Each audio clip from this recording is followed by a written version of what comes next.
This is a gangster government that is rounding up people, disappearing them, all the while paying off their private billionaire and millionaire interests with government contracts. So realistically, you're looking at a whole slew of billionaires, millionaires, and their corporate interests that are getting filthy rich by looting the American people and committing ethnic cleansing and genocide. That is what's happening. What makes this even worse is that as bad as all of this is, we've seen this playbook before. This is the same exact playbook that George W. Bush used.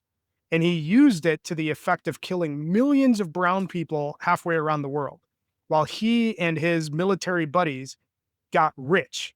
Every nation in every region now has a decision to make. Either you are with us or you are with the terrorists. Let's not forget that the playbook that's being executed right now is a playbook that was put into place in the post 9/11 era by George W. Bush and the Patriot Act. All of this flows back to that. This continues the trend of fleecing Americans so that billionaires, millionaires, defense contractors, and the military industrial complex can get rich. So as we look at all of these things happening, what should we be keeping our eyes open for? What you're inevitably going to see over the next several weeks is an escalation of the language of dehumanization. You're going to see the Trump version of you're either with us or against us. You're either with us or you're with the terrorists. You're going to see that coming through. And you've already seen the dehumanization efforts from that regime all the way from their first term in office over the last 10 years into the campaign and now.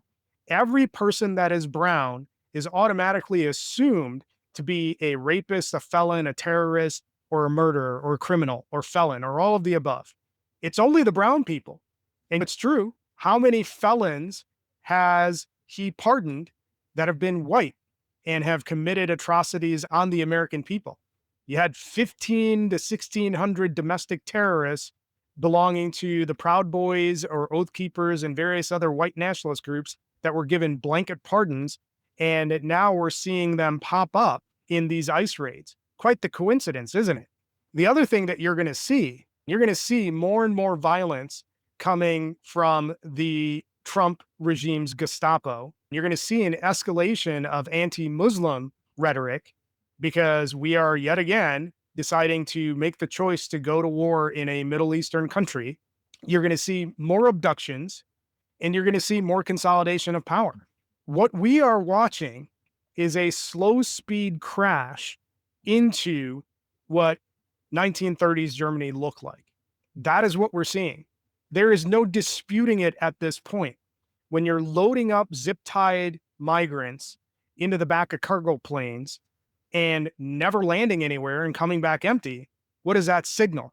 When you are constructing multi-million-dollar concentration camps in the Everglades that are effectively tents, and other red states are doing similar things to house these migrants, what are you seeing? What do you call that? Those are concentration camps. And yet you have these red state drooling morons that are cheering about this. One thing that I will say is that at least the German citizens showed some level of shame as their government exterminated their friends and neighbors. At least that regime did their mass exterminations in other countries, quote unquote, out of the line of sight of their people. In America, we're doing it fully in the open to the sound of thunderous applause. That is what these red state people are doing. They're cheering as these extermination camps are being put up. And that gives you a signal of the sickness that exists within the MAGA and Republican circles. There is no question about it. These are psychopaths and sociopaths that are trying to bring forward their end times by exterminating as many brown and black people as they can find. That is what this is about. So now that we know what is going on, what should we do about it? Frankly, when it comes to what we should do about it, there should be a lot more being done than what's being done right now. Yes, protests are good. yes, we should continue those. We should continue those in terms of frequency and intensity. We should be much more active in obstructing these traffickers that are kidnapping people in broad daylight. When I talk about escalating this and bringing this, being more intense about this, we know the people who are pulling the strings behind this.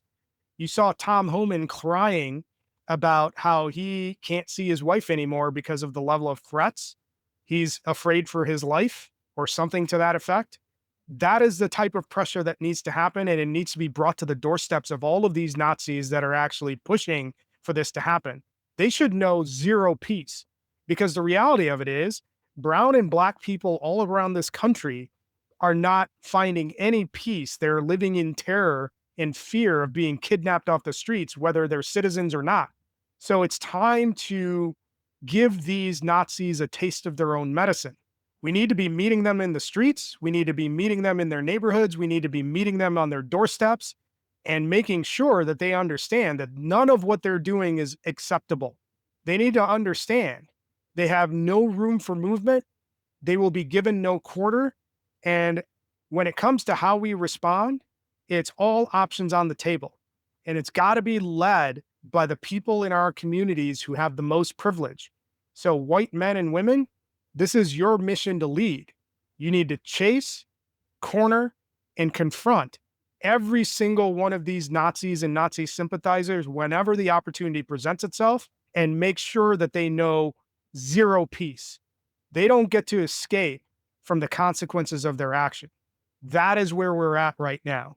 Now you know how we got here, and now you know the way forward.